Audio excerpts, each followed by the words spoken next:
Binabay gala, welcome sa ito nga panag-ubad. Niata karon sa lungsod sa Bonifacio, kung nasa pagsugod sa pagdumala sa tuwag bagong administrasyon diri sa lungsod sa Bonifacio. Ito magkauban si Honorable Ricky Bulahan, makikila din nga bahina.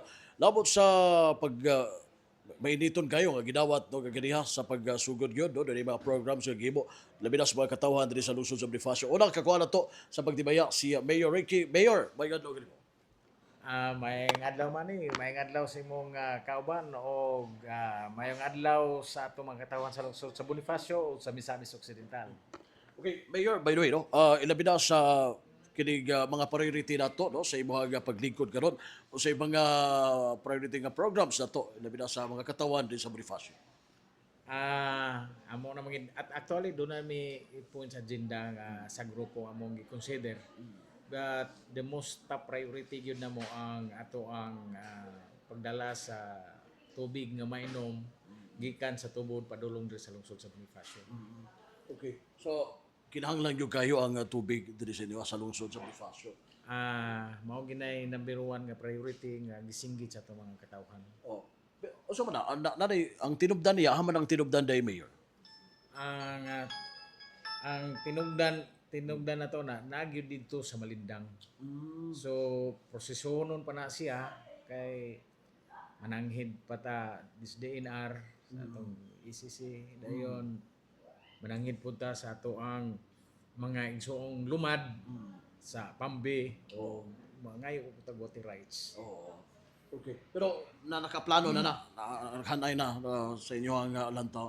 Sa pagkakaroon ang level, napagita sa pagtanaw sa source sa atong tubig na natay na-identify. Pero mag-process pa ta. Kay karon pa man pod ang first day na to o kinini ang paglingkod isip pinili sa katawan sa lungsod sa Bonifacio. Okay. So, kumusta man ay labi na sa mga katawhan, no? Nasayda na ang mga barangay officials kagadiha, no? So may dala nila, na ba sila yung mga dala nga hangyo diha nimo or mga posible mga programa nga ilang gipangayo diha sa imuha sa mismo kanimo isip ilang bagong mayor. Sa pagkakaroon, wala pa sila concern nga i-address sa lungsod in terms of infrastructure. Kay actually, ang atong mga kapitanis, ang ilahang 20% ang ilang mga projects to be implemented sa ilang barangay, wa pa ma-implement din maybe by next week, karong simanaha, magsugod na to sila nga magpa-pirma na to sila og POW for implementation sa ilahang project sa matag barangay. Okay. But pasabot na hinabi ba nato no si Vice Mayor Freemanso nga matag konsyal do na nay tahas usab day nga gi dala nila no do day sa education, do day sa infrastructure, do day sa disaster preparedness no.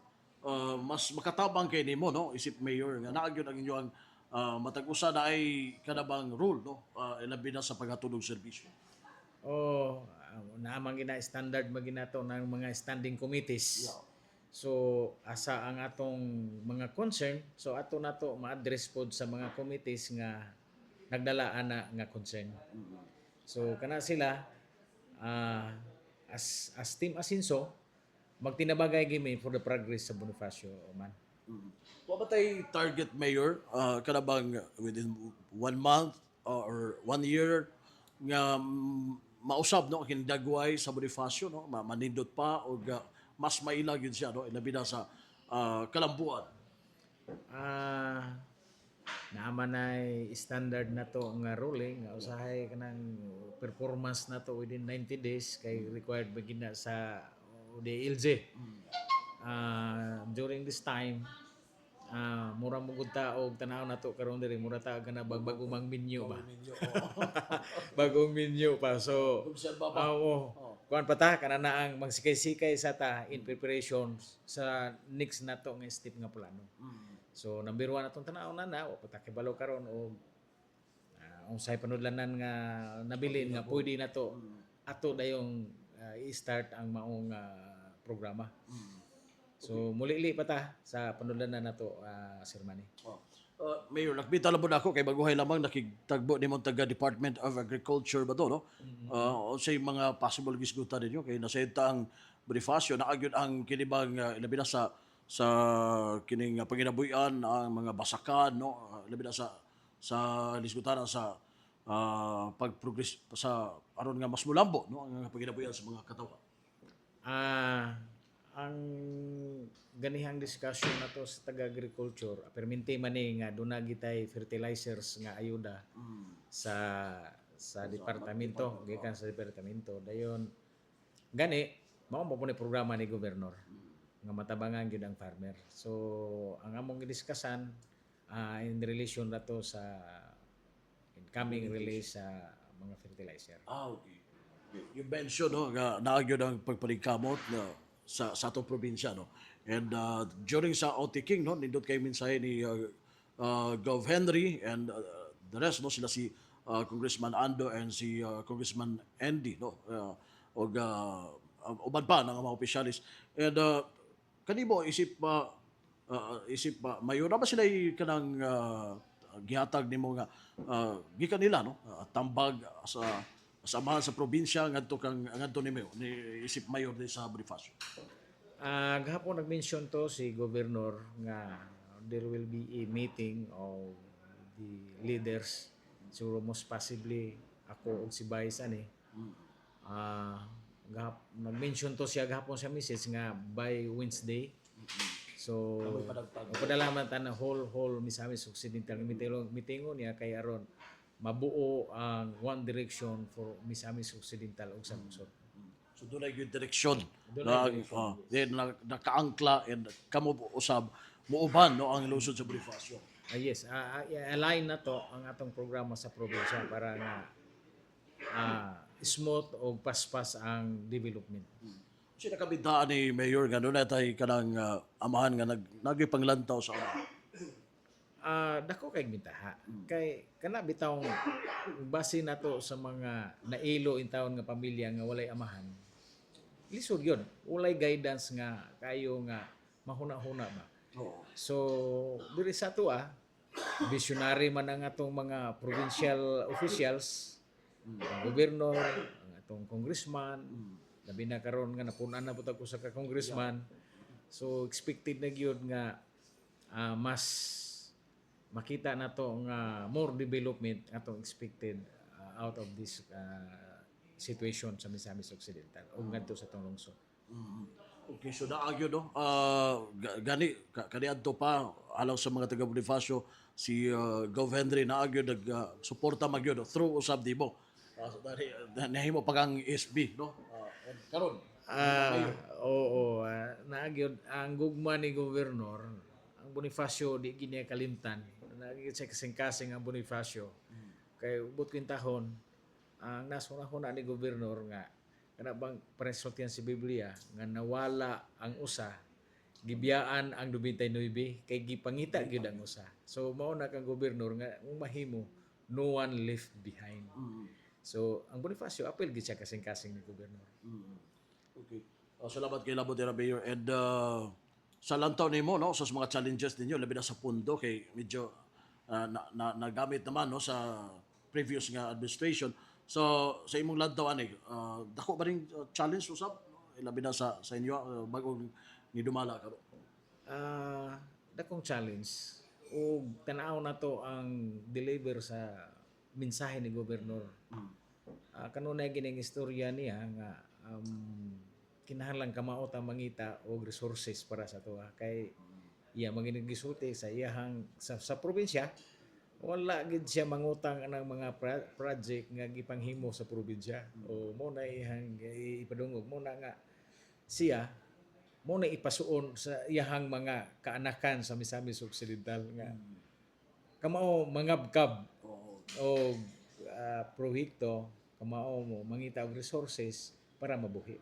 Ala niyo hagit usab ninyo ni, no, usaon pagpaagi nga mabuhi dunay resources, no, magamit ang inyong lokal ang paggamanaw sa Bonifacio. Tinuod gyud sa kadakong hagit kay kung tan-aw na to ang ihang message gahapon iya mag-deliver nga nakatigom siya, nakakuha siya mga local income nga without kanang giusab ang rato sa mga bayranan, sa mga buhis. The same ra gihapon sa gahimo sa previous administration, pero doon sa strategy lang ning increase gyud ang iyahang income. Oo. Inana ra gyud. Okay, so salamat kay Labot na Mayor Ed gisgutan mo doon sa labi na sa mga lideres ato nga kung anaa ang kalambuan makita na sa labi na sa paginabuyan sa mga katawhan. No, sa lantaw nimo ang sa in terms sa livelihood and sa panginabuyan sa taga Bonifacio posible mga doon na pa kay matabang no ang from the provincial government to the local government unit sa Bonifacio. Ah, naay atong makita sa pagkakaron tanaw na to og unsay kuan kanang ang mahitabo, pero mo ni atong hinahinay na og pahibalo sa mga tao kay ang atong lungsod is coconut production dako magini dire. Then natay rice land na putay mga sa Fisher Fox. Now pero dako ang atong kukulan. Now with the prediction ni Gobernador, iyan naman ning hingusgan gid karon nga maghimo tag planta sa Misamis Occidental sa coconut. So kana siya ma-realize na magdako nagkatabang sa atong mga farmers sa naay kalubian. Posible ba mas dako ang mabubo nga mga proyekto no under sa administration ninyo mayor kinaanaw gyud mo no and matawag na to lubos-lubos gyud ang kaning proyekto and mahatod labi na din sa lungsod sa Bonifacio. Atong pangayoon kay kana atong proyekto apil man na sa atong plano sa atong 5 years so 1 year development plan, 5 year development plan. Apil man nato na kay og mangayo ta og funding, nagabase man na didto og naapil ba sa atong mga priorities. Oh, so kibali og kay di nato makaya, wa man tay layo palaban magitagamahan. So dito kita palaban samahan ug unsay ato ang mga gikinahanglan din na makaya sa anak. Okay, so salamat kay Labot Mayor. How about din sa turismo no? Nabay mga potential gyud nga ang lungsod sa Bonifacio nga mga tourism site no o tourist site diri nga magkatabang usab nga mas mulambo paginawa sa mga tao pinaagi sa turismo. Sa pagkakaron usa ra gitan-aw nako nga tourism nga o ma-implement dako nga impact para sa Bonifacio kini ni ang gihimo nga plano sa probinsya nga dunay biyahe sa dias dagat from Barangay Migpangi going down to Tanggob, Usamis hadto sa Pangdalaga. Nasa biyahe sa turismo diya. mao nay projection Manukad diri sa Big manukad sa Migpangi kay nana may tay gisugdan na daha og nanay mga building nana tay gisugdan nga dalan. So kung ma-realize na nga nanatay paras buhol ba nga paman man katutuang river crossing nila dool kitong ilaha layo ra kitong ilaha sa tuwa diri nga limang kag mo skala pag Usamis na Tanggo musuong sa musuong sa tong bridge sa kanang Panggil bridge na to suong na to Usamis dayon mohapit sa Sinakaban na paghimong murag port sa Sinakaban going to padung na sa Pandalaga murag tanaw na to kinatasaan ni nga river di po ni river crossing ka dagat dagat man basta mao na siya ang concept ana. So part na siya sa katudeng na educational tour nga inyong gilaag dito sa Bohol. Apil na siya sa katong nag-benchmarking. Benchmarking. Unsay kuan dito sa gawas nga ma-apply po nato sa tuwa diri. Inanar na siya. So, and usay ginahuman nimo no labi na sa peace and order. How about this sa peace and order no? Diri sa Bonifacio and sa imong pagdumala. Atong peace and order diri di okay raman gid kayo kay naman ang atong kapulisan nga monitor pirmi. So in terms of insurgency wala insurgency free na magita. Now sukad pod nga nanindot na ang dalan sa kabukiran. Murag ang akong observation ang kalihukan sa taas nawala na gyud. So niya lang usahay mga ginagmay diri pero ang atong obserbaran karon kini ni ang atong gimonitor kini pagbalik sa mga ginadili nga mga droga sa kuan ba nga mga batan-on mo gipoy gipangita gud. So actually do na namay na mga nadakpan sa to ang mga kapulisan. So karon ato paning hangion nga ato gyud mapahugtan tabang sa atong mga barangay officials nga ang kampanya Matok sa droga. batok sa droga. And under sa administration ni mo, Mayor, ugtan nagyapon ni mo ilabi na ang curfew, no? Makatabang ba, no? Dako man yung katabang curfew sa pagsumpo sa kriminalidad. Yes, Chairman. Kana na ang curfew makatabang man na kay kasagaran gud magtambay ang mga kanang mga minor nga edad nya mo na makahimo usahay og dili na maayo nga mga salaod tungod anang naapoy daghan sigurong naay makalusot-lusot ra gid ba. So pero sa pagkakaron doon na maginay gipanghugtan na magina sa tong kapulisan nga pagmonitor aning kananaang mga klase nga mga aksyon sa itong mga batanon. Lagi. Oh, hagit yun ni Mayor, no? Kay murag ang sa nahinabi ba nato ng mga kapulisan diri sa Bonifacio na magay bye-bye, no? Bye-bye and boundary po na Bonifacio. Boundary po siya sa Zamboanga del Sur. Oo. Tinod na. So matanaw mo na to diri sa barangay Lingkunan usay ma-access nila ni kaya na may mga dagat gergod silingan dapit sa Lanao maka-access diri sa Zamboanga del Sur. So ginamonitor po na sa itong mga kapulisan ug mga sa mga bipats kung kinsa ang nisulod gikan dito padulong po nga to. Kanang mga gikan sa barangay Migpangi, Baybay, kini diri sa Lagpan, o mo ni mga posible nga pwede madungguan og diri sa kaning barangay Sitio Liki sa barangay Lingkunan. Oh. Drug free na ba ang Luzon, Mayor? Actually drug free do kay nata na drug free. Drug free na ta. Ang pag-sustain na lang. Pag-sustain na lang. Sa na kay di man gyud matintal mo puno sa gud ang uban mo na mag naay makakita na po mag kuan bitaw magsunggal-sunggal bitaw kana ni adi. Madala gyud basta kanang Pero ang inyo na hugot yung implementation na lang yun. kana lang ito implementation lang gina to sa kuan operation lang gyud sa drugs. Labi na sa suporta po sa PNP, no? Number one gina ang atong PNP. Salamat kay labot na Mayor and the rest basi doon na kay buot pa ipabot, no? Labi na sa mga ating paminaw nato. Labi na sa katawhan rin sa lungsod sa Bonifacio nga wala mo na pangutana and buot mo ipabot na. Una-una alang sa taga mga Bonifaciohanon sa atong mga mensahe sa atong mga direksyon nga kung magkatag-katag kita less gyud ang atong improvements. So pagsulbad sa problema dili magtinagsa, maghumpong tang tanan, mag-usa para nga atong makabuot ang atong mga plano. So hangyon ako sa mga kaigsunan nato sa lungsod sa Bonifacio nga maghan-in-han kita para sa Bonifacio.